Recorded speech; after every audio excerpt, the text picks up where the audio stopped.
What's up, guys? Six Nations view from a sickbed last week of the Six Nations, obviously. What I'll do is I'll go from the Scotland-Italy game. Oh, gut-wrenching stuff for the Italians, I'm sure. When I was watching, I thought this is an incredible game. I thought Italy really pulled it out of the bag. They didn't look anywhere near as predictable as they have looked. Some really good imagination in their play. Excuse. And to be honest with you, I thought they were going to win the game, and then it got to that typical time with that lot with the Italians, where they needed some subs to come on and boost them. Scotland had the better subs. Scotland kind of didn't look like the better team at all until the last 10 minutes. And then the last 10 minutes was obviously where they took the game away. Absolutely gutted for the Italians. They were ahead in metres run, ahead in kicks from hand, ahead in possession, territory. But when it really mattered, the clinical finishing of Scotland, really came through. Sorry, they weren't ahead in possession, but it was almost 50-50 with possession and territory. But more metres run by a long way.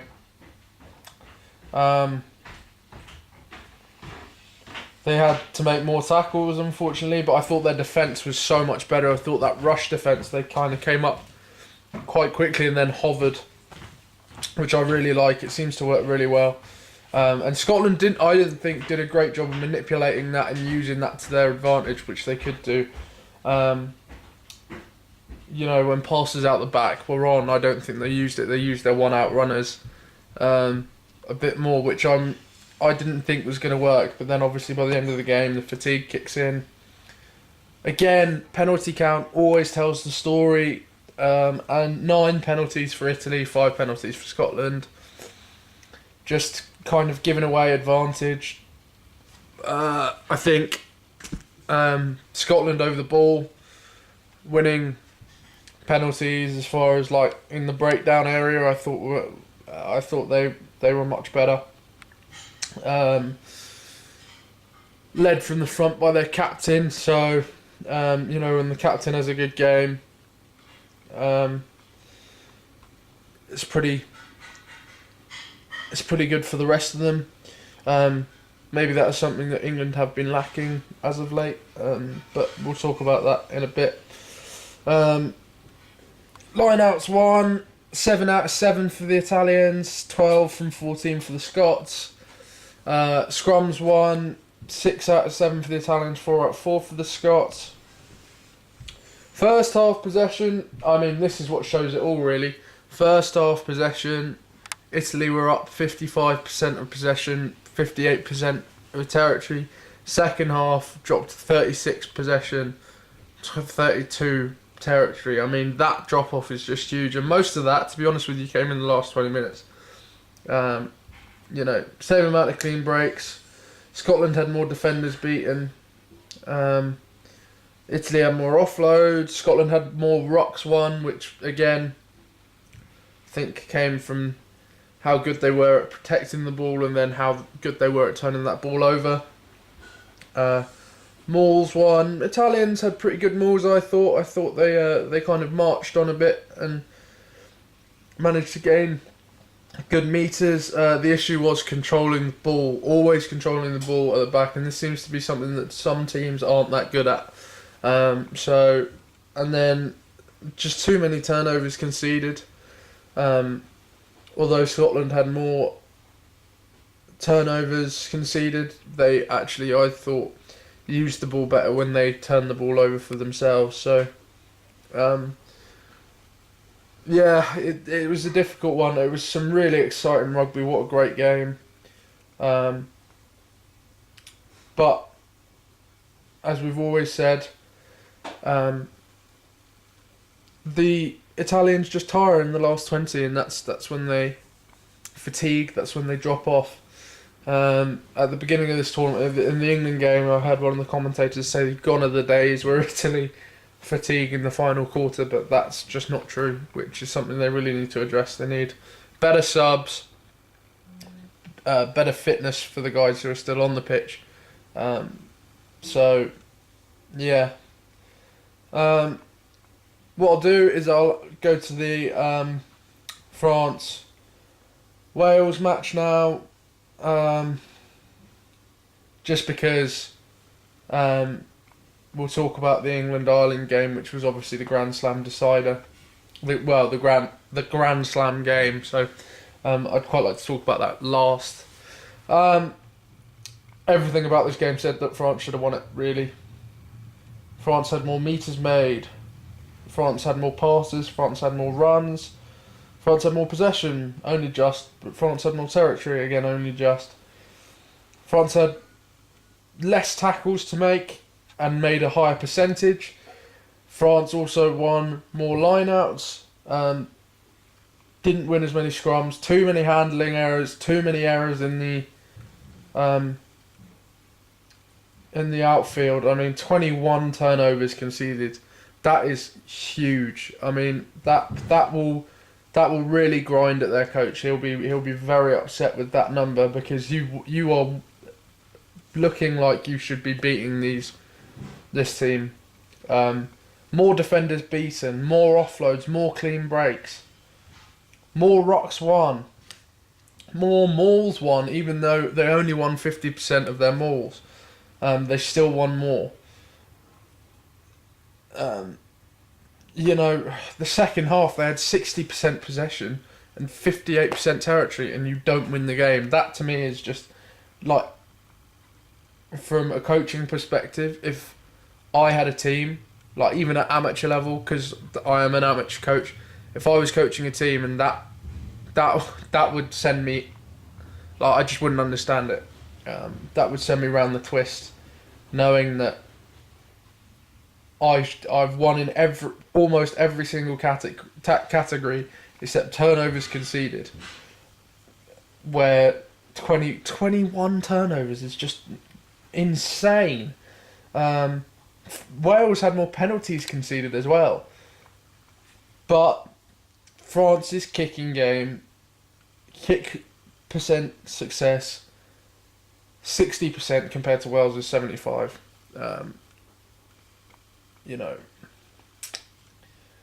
Lee Halfpenny missed the first one, hit the next three. Just maddening. Absolutely maddening. Wales had more kicks from hand. And France looked like the better team, but Wales were just more clinical. Managed to hold them off. Congrats to Wales. Obviously hate it as an English fan, but you've got to give props where it's due. The best teams win when it seems like they won't. So, grinding out a win like that,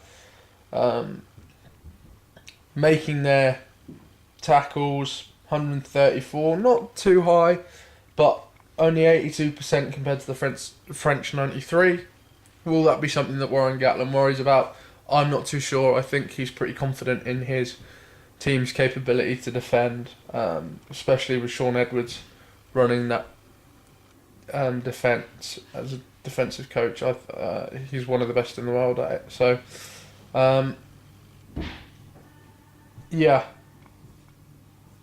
maddening game for the French team. 410 metres run compared to 351. That's a pretty big margin.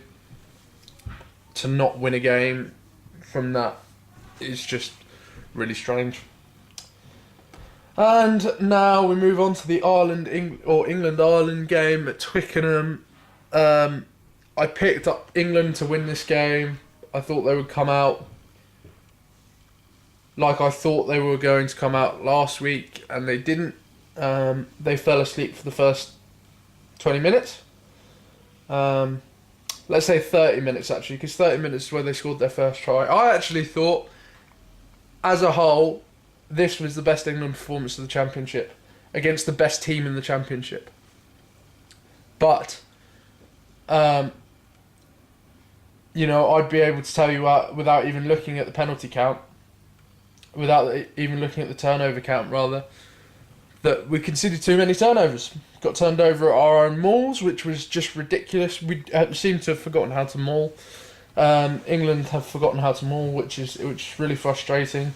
And stupid free kicks given away. Maro Itoje, I know he's tired from the Lions and all that, but it's very clear if the ref tells you to do something, you do it. And you are jeopardising your team's chance of winning if you don't. So giving away stupid turnovers like that, where it really wasn't needed, closing the gap at the line out, everyone does it, but there are much more subtle ways of doing it than right in front of the ref when the ref's telling you not to do it and you continue to do it anyway. That, for me, is just stupidity.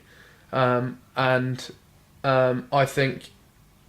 I was very, very upset by I don't think the refereeing was perfect in this game. That first try was clearly a knock-on from Rob Kearney. Ireland still... Actually, I don't think they did look like the better team. They looked like the better team in the first 30 minutes, but for the rest of the game, England looked like the better team. For people falling asleep for that try just before half-time, that's the only way I can explain it, just not paying attention, effectively. So Owen Farrell's kicking game was off, like way, way off. Not a single kick made. I'll give you a few stats. 433 metres run by England, 224 by Ireland. Massive difference there. England made more passes, England made more runs, England had more possession, more territory, made less tackles, gave away less penalties for the first time, I think, since the Italy game. We've given away less penalties than the opposition. Ireland gave away 12, England gave away 11. Carl Sinclair, I thought, had a really big impact on this game. His go forward was just so much better. I think he needs to stay in with Mako. I know Mako's had his issues, but and this probably goes against what I said last week, but I think Mako is good in that position. England, 13 out of 15 lineouts. Yeah, they'll be okay with that. Ireland, 14 out of 14. England, 3 out of 3 scrums won. Ireland, 7 out of 7. Turnovers conceded again, England 13, Ireland 7, so more turnovers, which is really annoying. 2 free kicks conceded at really important times in the game. I think that it's not so far as the as just having conceded free kicks, but the timings of those free kicks, seemed to be just as England built up momentum, they'd do something stupid and give away the ball. So that was the maddening thing for me. The really, I just couldn't get my head around it. I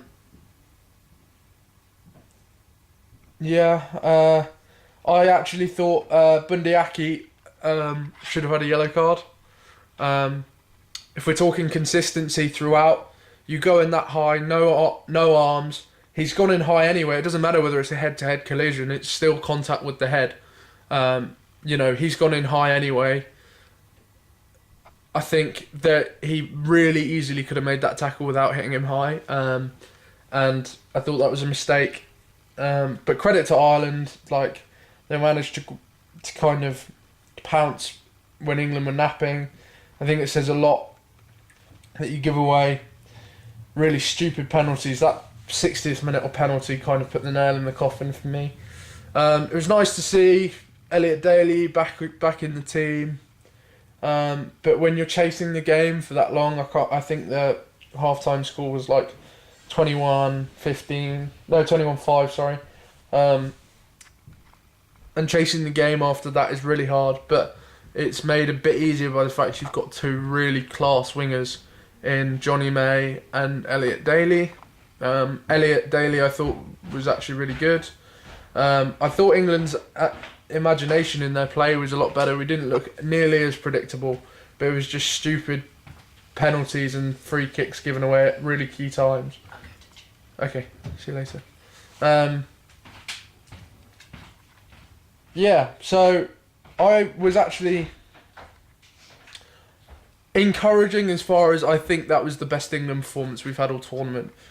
Obviously discouraging to lose at home, and this is the worst record England have had in a long time. So 3 losses on the trot. Yeah, it sucks. Hopefully the players will go back to their clubs. Some of them might be given a rest. But I actually thought also Ireland dealt really well with Johnny Sexton coming off and Joe Carberry coming on. So that was props to them, obviously. England had more clean breaks. But first half possession, 38. First half territory, 42. Then you look at the second half, 66 possession, 71 territory. You know, you can't fall asleep for half the game. That just doesn't work. You can't leave yourself chasing when you've got a team who are actually very, very good defensively. 90% of their tackles made, 185 tackles. You can't fall asleep against a team like that. For me, it just doesn't make any sense that you would be asleep for that first bit. You know, I can understand falling behind a little bit at the end of the game because fatigue kicks in, and you know, but to get better as the game goes on, there's no excuse for it, especially at England's standard.